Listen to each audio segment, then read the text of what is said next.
Hi dears, welcome back to our channel Razeena Niyas. അപ്പോൾ ഇന്ന് നിയാസ് ഖാനെ കുറച്ച് ഭാഗത്തെല്ലാം കാണിക്കുന്നുണ്ട് കേട്ടോ. ഇതൊരു 2-3 ദിവസത്തെ ഒരു വ്ളോഗാണ്, എല്ലാം കൂടി മിക്സ് ചെയ്തിട്ട് എടുത്തിട്ടുള്ള ഒരു വ്ളോഗാണ്. അപ്പോൾ വൈകുന്നേരം സമയത്ത് ഞാൻ നിയാസ് ഖാക്ക് വേണ്ടിയിട്ട് അവിടെ സ്നാക്സ് റെഡിയാക്കുന്നുണ്ട്. ആ ഇഡ്ഡലി പാത്രത്തിൽ നിയാസ്ക്ക് അപ്പുറം ചായ ചൂടാക്കാൻ വേണ്ടിയിട്ട് വെച്ചിട്ടുണ്ട്. അതെല്ലാം കുടിച്ച് കഴിഞ്ഞിട്ട് ഞാൻ പെട്ടെന്ന് എനിക്കൊരു കേക്ക് തിന്നാൻ വേണ്ടിയിട്ടുള്ള ആഗ്രഹം ഞാൻ പറഞ്ഞിട്ടാ. അപ്പോൾ അവിടെ നിയാസ്ക്ക് എന്നെ കൂട്ടിയിട്ട് പോയിട്ട് വൈറ്റ് വെൽവെറ്റ് കേക്കാണ് മേടിച്ച് തന്ന്. അപ്പോൾ അത് ഞാനിങ്ങനെ റോഡ് സൈഡിൽ ചെറിയ കുട്ടികളെ പോലെ ഇങ്ങനെ തിന്നുകൊണ്ടിരിക്കുകയാണ് കേട്ടോ. അപ്പോൾ ഇതെല്ലാം തിന്ന് വന്നിട്ട് നെക്സ്റ്റ് ഡേ, പിന്നെ അതിൻ്റെ നെക്സ്റ്റ് ഡേ ഉള്ള വ്ളോഗെല്ലാം ഇതിലുണ്ട്. അങ്ങനെ കേക്കെല്ലാം തിന്ന് വരുമ്പോൾ പിന്നെ റോഡ് സൈഡിൽ ഇതെന്താ ഇതിന് പേര്, കൂർക്ക അങ്ങനെ എന്തോ പറയും കേട്ടോ, എനിക്ക് ശരിക്കും അറിയില്ല. ഞാനിത് ഇതുവരെ തിന്നാത്തൊരു വസ്തുവാണ് കേട്ടോ. അപ്പോൾ ഇത് കണ്ടപ്പോൾ നിയാസ്ക പറഞ്ഞു ഇത് നല്ല ടേസ്റ്റുള്ളൊരു സംഭവമാണ്, അപ്പോൾ ഈ പ്രഗ്നൻസിക്കെല്ലാം നല്ലതാണ് ഇത് കഴിച്ചാൽ എന്നൊക്കെ പറഞ്ഞിട്ട് ഒരു 2 കിലോ ഈ ഒരു വസ്തു മേടിച്ചിട്ടാ. ഇത് ഞാൻ ഇതുവരെ ക്ലീൻ ആക്കിയിട്ടോ പാചകം ചെയ്തിട്ടോ ഒന്നുമില്ല, എനിക്ക് അറിയില്ല ഇതിനെക്കുറിച്ചിട്ട്. അപ്പോൾ ഞാൻ എൻ്റെ വീട്ടിൻ്റെ അടുത്തുള്ള ആൾക്കാരെല്ലാം എനിക്ക് പറഞ്ഞു തന്നത് ഇത് ചാക്കിനകത്ത് ഇട്ടിട്ട് ഇങ്ങനെ അടിച്ചിട്ടെല്ലാം ക്ലീൻ ആക്കണോ, കറ പിടിക്കും കയ്യിൽ നിന്നല്ലോ. പക്ഷേ നിയാസ്ക എന്നോട് പറഞ്ഞു പെട്ടെന്ന് ഞാൻ ക്ലീൻ ആക്കി തരാം, എനിക്കറിയാം അതിൻ്റെ മെത്തേഡ് എന്നാലും. അവർ ചെറുപ്പത്തിൽ പിന്നെ എന്താ പറയുക, അവർക്ക് ഇതെല്ലാം കണ്ടിട്ടും ചെയ്തിട്ടും ശീലമുണ്ട്. ഞാൻ ഇതുവരെ ഈ ഒരു കൂർക്ക കറിയോ വറവോ അങ്ങനെ ഒന്നും ഉണ്ടാക്കില്ല കേട്ടോ. അപ്പോൾ ഇതെങ്ങനെ പെട്ടെന്ന് ക്ലീൻ ആക്കുകയെന്ന് അറിയോ, നമ്മൾ ഈ സാധനങ്ങളെല്ലാം കൊണ്ടുവരുന്ന ഈ ബാഗില്ലേ അത് കയ്യിലേക്ക് ഇട്ടിട്ട് കാണുന്നുണ്ട് നിയാസ്ക ആക്കുന്നത്, എന്നിട്ട് ഇങ്ങനെ ഒന്ന് അമർത്തി കൊടുത്താൽ മതി, പെട്ടെന്ന് ക്ലീൻ ആയി കേട്ടോ. അപ്പോൾ ആർക്കെങ്കിലും ഈ ടിപ്സ് യൂസ് ആവും, നിങ്ങൾ യൂസ് ആക്കിക്കോട്ടോ. അത് കഴിഞ്ഞിട്ട് നെക്സ്റ്റ് ഡേ ആണ് ഈ കാണുന്നത്. നെക്സ്റ്റ് ഡേ ഞാൻ ഇതിൻ്റെ മുമ്പത്തെ വീഡിയോയിൽ ഞാൻ പറഞ്ഞിട്ടില്ലേ എനിക്ക് പെട്ടെന്ന് ഒരു ലെഫ്റ്റ് സൈഡ് പെയിൻ സ്റ്റാർട്ടായിന്ന്. അങ്ങനെ പെയിൻ സ്റ്റാർട്ടായപ്പോൾ നമ്മൾ ഹോസ്പിറ്റൽ പോയതാട്ടാ. ഹോസ്പിറ്റൽ പോയിട്ട് ബ്ലഡും ഈ ഒരു ഭാഗം ഞാൻ ഒരുപാട് തവണ കാണിച്ചു തന്നിട്ടുണ്ട് ബ്ലഡ് എടുക്കുന്നതെല്ലാം. അങ്ങനെ ബ്ലഡ് എടുത്തുകൊണ്ടിട്ടുണ്ട്, ബ്ലഡും യൂറിനും ടെസ്റ്റിന് കൊടുക്കാൻ വേണ്ടിയിട്ട് പറഞ്ഞിട്ടുണ്ട് ഡോക്ടർ. അപ്പോൾ നിയാസ്ക മെല്ലെ വീഡിയോ എടുത്തതാട്ടാ. അങ്ങനെ ബ്ലഡ് ഫസ്റ്റ് ലെഫ്റ്റിൽ കുത്തിയപ്പോൾ ഞാൻ പറഞ്ഞ് എനിക്ക് ലെഫ്റ്റ് സൈഡിൽ കുത്തിയാൽ ബ്ലഡ് വരില്ല, റൈറ്റിലേക്ക് കുത്താൻ വേണ്ടിയിട്ട്. അപ്പോൾ ഇപ്പോൾ റൈറ്റിലേക്കാണ് കുത്തുന്നത് കേട്ടോ. അങ്ങനെ അതെല്ലാം കഴിഞ്ഞ് യൂറിൻ എടുക്കാൻ വേണ്ടി പുറത്ത് വരികയാണ്. അപ്പോൾ ഞാൻ ഭയങ്കര ടയേർഡായിട്ടുണ്ട്, എനിക്ക് നല്ല പെയിനും ഉണ്ട് കേട്ടോ ലെഫ്റ്റ് സൈഡിൽ, പെട്ടെന്ന് വന്നൊരു പെയിനാട്ടോ. പിന്നെ ബ്ലഡ് എടുക്കുമ്പോൾ എനിക്ക് ഒരുപാട് വേദനിച്ചിട്ടുണ്ട്. ഇത് കഴിഞ്ഞിട്ട് നെക്സ്റ്റ് ഒരു ഡേ ഉള്ള വ്ളോഗും ഞാൻ കാണിച്ചു തരാം. അപ്പോൾ ഇതെല്ലാം കഴിഞ്ഞ് നമ്മൾ വീട്ടിൽ വന്ന് പിന്നെ വൈകുന്നേര സമയമാകുമ്പോഴത്തേക്ക് നിയാസ്ക പറഞ്ഞു ഒന്ന് ഷോപ്പിങ്ങിന് പോവുക, ബേബിക്ക് വേണ്ടിയിട്ടുള്ള കുറച്ച് തിങ്സ് എല്ലാം മേടിക്കാമെന്ന്. അങ്ങനെ നിയാസ്ക ബേബിക്ക് ക്യാപ്സും പിന്നെ എന്താ പറയുക ഗ്ലൗ, ഷോക്സ് അങ്ങനെയെല്ലാം ഉണ്ടല്ലോ അതെല്ലാം നോക്കുകയാണ് കേട്ടോ. അപ്പോൾ ഇതെന്തിനാണ് ഇങ്ങനെ വീഡിയോ എടുത്തതെന്ന് വെച്ചാൽ നമ്മൾ 2-3 പ്രാവശ്യമായി ബേബിക്ക് ഷോപ്പിംഗ് ആക്കുന്നത്, ഓരോന്നായിട്ട് ഇങ്ങനെ മേടിച്ച് കൂട്ടുന്നുണ്ട് കേട്ടോ.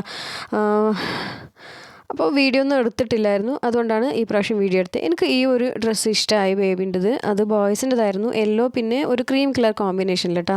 അപ്പോൾ നിയാസ്ക്ക് അത് എടുക്കാൻ വിട്ടിട്ടില്ല, എനിക്ക് ബോയ് ബേബി അല്ല ഗേൾ ബേബിയാണെന്ന് വെച്ചിട്ട്. പിന്നെ ഇവിടെ ഞാൻ പരത്തുന്നത് ബേബിക്ക് കിട്ടുള്ള സ്ലീപ്പിംഗ് സൂട്ട് ഉണ്ടല്ലോ റോംപർ, അതാണ് ഞാൻ പരതിയും കൊണ്ടുള്ളത് കേട്ടോ. അപ്പോൾ എനിക്ക് കിട്ടിയില്ല, ലാസ്റ്റ് ഒരെണ്ണം കിട്ടുന്നുണ്ട്, അതെനിക്ക് ഇഷ്ടമായിട്ടില്ല കേട്ടോ. നല്ല നല്ല ക്ലോത്ത് ഉണ്ട് ബേബിക്ക്. പിന്നെ കുറേ ആൾക്കാർ പറയും ഇത്ര പെട്ടെന്നൊന്നും ബേബിക്ക് ക്ലോത്ത് മേടിച്ച് വെക്കരുതെന്ന്. എൻ്റെ അയൽവാസികളെല്ലാം കുറേ എന്നെ ചീത്ത പറഞ്ഞിട്ടുണ്ട് കേട്ടോ. ഇതിന് മുമ്പേ ഞാൻ ഷോപ്പിംഗ് ചെയ്തപ്പം അവരെല്ലാം ചീത്ത പറഞ്ഞിട്ടുണ്ട് ഇത്ര പെട്ടെന്നൊന്നും ഷോപ്പിംഗ് ആക്കാൻ പാടില്ല എന്ന്. പക്ഷേ നമ്മളെ കാര്യത്തിൽ എന്തും നമ്മൾ തന്നെ ചെയ്യണം കേട്ടോ.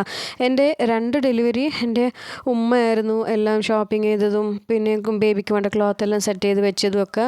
പക്ഷേ ഇപ്പോൾ അവർക്കും പ്രായമായി കഴിഞ്ഞു, ഇതിനൊന്നും അവർക്ക് ഓടിക്കളിക്കാനും പറ്റില്ല. പിന്നെ എല്ലാവരും എൻ്റെ ഫാമിലിയിലുള്ള എല്ലാ ആൾക്കാരും അവരവരെ ലൈഫിൽ ബിസിയാണ്. പിന്നെ അവർ നമുക്കിപ്പോൾ ഇൻവോൾവായി ഇതെല്ലാം ചെയ്തു തരാൻ പറ്റില്ല. അപ്പോൾ നമ്മൾ തന്നെ കണ്ടറിഞ്ഞ് പെട്ടെന്ന് എടുത്ത് വെക്കുന്നതാണ് ബുദ്ധി. കാരണം ഒരുപക്ഷെ ഡെലിവറി ആയിക്കഴിഞ്ഞാൽ നിയാസ്കാക്ക് ഒറ്റയ്ക്ക് പോയിട്ട് ബേബിൻ്റെ ക്ലോത്തൊന്നും എങ്ങനെയാണ് എന്താണെന്നൊന്നും അറിയില്ല, ഫസ്റ്റ് ടൈം ആയതുകൊണ്ട് ഫുള്ള് കൺഫ്യൂസ് ആയിരിക്കും കേട്ടോ. അതിന് ഞാൻ ഹെൽത്തി ആയിട്ട് ഉള്ള സമയത്ത് തന്നെ, എനിക്ക് ഓടിക്കളിക്കാൻ പറ്റുന്ന സമയത്ത് തന്നെ ഓരോന്നായിട്ട് ഇങ്ങനെ പർച്ചേസ് ചെയ്തിട്ട് വെക്കുകയാണ്. നമ്മളിത് വിശാൽ മാർട്ടിലാണ് കേട്ടോ പോയത്. പ്രത്യേകിച്ച് ഇങ്ങനെ മോളുകളിൽ പോകുമ്പോൾ നമുക്ക് അങ്ങനെ പരതിയിട്ട് ഓരോന്നായിട്ട് കിട്ടും. ഇത് വന്നത് നമ്മൾ ബേബീസിൻ്റെ ന്യൂ ബോൺ ബേബീസിൻ്റെ സെക്ഷനിലാണ് കേട്ടോ. അവിടെ സോക്സാണ് പരതുന്നത്. നമ്മൾ ലാസ്റ്റ് ടൈം ഒരു 2-3 പേര് സോക്സ് എടുത്തിട്ടുണ്ട്, എന്നാലും നിയാസ്ക മതിയാവില്ല എന്ന് വെച്ചിട്ട് പിന്നെ എടുക്കുന്നുണ്ട് കേട്ടോ. ഒരുപാട് ക്ലോത്ത് ഉണ്ട്. പക്ഷേ ഈ ഒരു സമയത്ത് ഞാൻ ഫുള്ള് ടയേർഡായി. നിങ്ങൾ വീഡിയോ എടുത്തത് കണ്ടാൽ തന്നെ മനസ്സിലാവും. എനിക്ക് ഈ മോളുകളെല്ലാം പോയാൽ നമുക്ക് ഇരിക്കാൻ വേണ്ടിയിട്ടുള്ള ഒരു ചെയറോ ഒന്നും ഉണ്ടാവില്ല ട്ടാ. ഞാൻ എന്നിട്ട് അവിടെ നിലത്ത് കുറേ സമയം ഇരുന്ന് അത്രയ്ക്ക് ടയേർഡായിരുന്നു. പെട്ടെന്ന് എനിക്ക് എന്തോ തീരെ പറ്റാതെ ആയിട്ടാ. എന്നിട്ട് ഞാൻ നിങ്ങൾക്ക് വേണ്ടി ഞാൻ കുറച്ച് വീഡിയോ എടുത്തതാണ്. ഒരുപാട് ഐറ്റം ഉണ്ട് ബേബീസിൻ്റെ കേട്ടോ.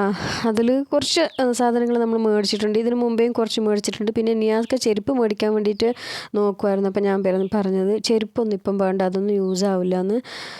അങ്ങനെ ഒരുപാട് എന്താ പറയുക, ക്യാപ്പും പിന്നെ സോക്സുകളും അങ്ങനെയുള്ള സംഭവങ്ങൾ. പിന്നെ നമ്മൾ കുട്ടീനെ റിസീവിങ് ബ്ലാങ്കറ്റ് എല്ലാം ഉണ്ടല്ലോ, ഫസ്റ്റ് ടൈം നമ്മൾ മേടിക്കണേ ബേബീനെ, അതെല്ലാം ഒരുപാട് നല്ലത് നോക്കിയിട്ട് നിയാസ്ക്ക് എടുത്തിട്ടുണ്ട്. പിന്നെ ഈ ഒരു ബെഡ് ബേബീനെ കിടത്തുന്നതാണ് കേട്ടോ. പക്ഷേ എനിക്ക് തീരെ ഇഷ്ടമായിട്ടില്ല. ഇതിലുള്ള ഒരു കളറും എനിക്ക് ഇഷ്ടമായിട്ടില്ല. പ്രത്യേകിച്ച് വിശാൽക്കാരുടെ ഒരു സ്പെഷ്യാലിറ്റി എന്താണെന്ന് വെച്ചാൽ അവരുടെ മുഖ്യ പ്രൊഡക്റ്റും അവർ തന്നെ തയ്യാറാക്കുന്നതാണ് കേട്ടോ. അപ്പോൾ എനിക്കിതിൽ നല്ല ക്വാളിറ്റി ഉണ്ടാവും. പക്ഷേ എനിക്കിതിൽ ഒരെണ്ണം പോലും കളർ ഇഷ്ടമായിട്ടില്ല. ഇതിൽ ഇങ്ങനെ മസ്കിറ്റോ നെറ്റെല്ലാം വരുന്ന ബേബീനെ കിടത്തുന്നത്. പിന്നെ നിയാസ്കാൻ്റെ കയ്യിൽ ആ ബ്രൗൺ കളർ ഉണ്ടല്ലോ, അത് എനിക്ക് മേടിച്ചിട്ടുള്ള ഒരു നൈറ്റ് വെയർ ആണ് കേട്ടോ. അപ്പോൾ പിന്നെ നിയാസ്ക എന്നോട് പറഞ്ഞു, ഇപ്പോൾ കുറച്ച് സമയമായിട്ട് ഒരു 4-5 പ്രാവശ്യമായിട്ട് ഷോപ്പിംഗ് നീ വെറും ബേബിക്ക് മാത്രമല്ലേ ചെയ്യുന്നതെന്ന് വെച്ചിട്ട് എനിക്കൊരു സ്ലീപ്പിംഗ് സ്യൂട്ട് എടുത്തതാണ് കേട്ടോ. പിന്നെ ഈ ബെഡ് നമുക്ക് ഇഷ്ടമായിട്ടില്ല. ഞാൻ ഓൺലൈനിൽ വേറെ ഒന്ന് ഞാൻ കണ്ടുവച്ചിട്ടുണ്ട്, അത് മേടിക്കാമെന്ന് വിചാരിച്ചു.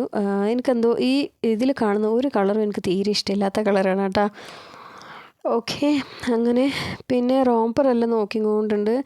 അങ്ങനെ ഒരു ക്വാളിറ്റി ആയിട്ടുള്ള റോംപ്പർ നമുക്ക് കിട്ടിയിട്ടില്ല കേട്ടോ. അതുകൊണ്ട് റോംപ്പർ എടുത്തിട്ടില്ല. ഇതൊരു ബേബി സെറ്റായിരുന്നു കേട്ടോ. പിന്നെ നിയാസ്ക ബേബിക്ക് വെക്കാനുള്ള പില്ലോ നോക്കുന്നുണ്ട്. ഇതും ബേബിക്ക് അത്യാവശ്യമായിട്ടുള്ള കാര്യമാണ്. പണ്ടെല്ലാം നമ്മൾ ഇങ്ങനെ തുണിയെല്ലാം ഇങ്ങനെ ചുരുട്ടി വെച്ചിട്ട് അങ്ങനെ ബേബീൻ്റെ തല വയ്ക്കുമായിരുന്നു കേട്ടോ. ഇപ്പോഴെല്ലാം കുറേ എന്താ പറയുക, അഡ്വാൻസ്ഡ് ആണല്ലോ. അപ്പോൾ ലോകം മാറുമ്പോൾ നമ്മളെല്ലാം മാറും. പിന്നെ ഒരു റോംപ്പർ നമുക്കിത് കിട്ടിയേട്ടാ. ഇത് എന്താ പറയുക, ഒരു സ്മൂത്ത് മെറ്റീരിയലാണ്. അപ്പോൾ നിയാസ്ക്ക് ഇങ്ങനെ അതിൻ്റെ ബട്ടണെല്ലാം ഇട്ടിട്ട് വായിച്ചിട്ടും എല്ലാം നോക്കുകയാണ് ബേബിക്ക് കംഫർട്ടബിൾ ആകുമോയെന്ന്. പിന്നെ അതിൻ്റെ സ്റ്റിച്ചിങ് ഒന്നും അത്ര കറക്റ്റായി വന്നില്ല എന്ന് വെച്ച് ഈ ഒരു റോംപ്പറും നമ്മൾ എടുത്തിട്ടില്ല. പക്ഷേ എനിക്ക് പേഴ്സണലി ഭയങ്കര ഇഷ്ടപ്പെട്ടു കേട്ടോ. ഫസ്റ്റെല്ലാം ബേബിക്ക് ഇട്ട് കൊടുത്താൽ നമുക്ക് എന്താ പറയുക, നല്ല സോഫ്റ്റായിട്ട് ബേബിനെ ടച്ച് ചെയ്യാനും നല്ല രസമായിരിക്കും. അങ്ങനത്തെ ഒരു മെറ്റീരിയലാണ് കേട്ടോ. അപ്പോൾ എനിക്കൊരു സ്ലീപ്പിംഗ് സ്യൂട്ട് എടുത്തിട്ടില്ലേ, അതേപോലത്തെ മെറ്റീരിയലാണ് ഇതും. അപ്പോൾ ഇത് നിയാസ്ക എടുത്തിട്ടില്ല കേട്ടോ. പിന്നെ ഇത് കഴിഞ്ഞിട്ട് നമുക്ക് വേറൊരു പിന്നെ സ്ലീപ്പിംഗ് സ്യൂട്ട് കിട്ടി കുഞ്ഞിക്ക്. അതും നമുക്ക് ഇഷ്ടമായിട്ടില്ല. ഈ ഇടയിൽ കാണുന്ന ആ ബ്ലൂ കേട്ടോ.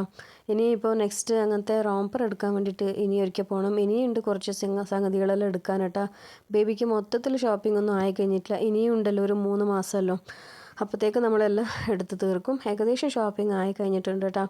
ഇതും നല്ല രസമുണ്ട്. ഇത് വന്നിട്ട് 599 ആണ് അതിൻ്റെ റേറ്റ് വന്നിട്ട് ആ ബേബീൻ്റെ സ്യൂട്ടിന്. പക്ഷേ എനിക്ക് ഒരു കറക്റ്റായിട്ട് തോന്നിയില്ല. ബേബി ഇങ്ങനെ ബലൂണിൽ കിടന്നതുപോലെ ആകുമോ എന്ന് തോന്നിയിട്ട് അതും എടുത്തിട്ടില്ല കേട്ടോ. ഞാൻ ഉദ്ദേശിക്കുന്ന റോംപ്പേഴ്സ് വേറെയാണ്. പിന്നെ കുറച്ച് സ്ലിപ്പറെല്ലാം നോക്കി. അപ്പോൾ ഇന്നത്തെ വീഡിയോ ഇത്രയേ ഉള്ളൂ. നല്ല ഒരു അടിപൊളി വീഡിയോ ആയിട്ട് വരാം. Bye, take care.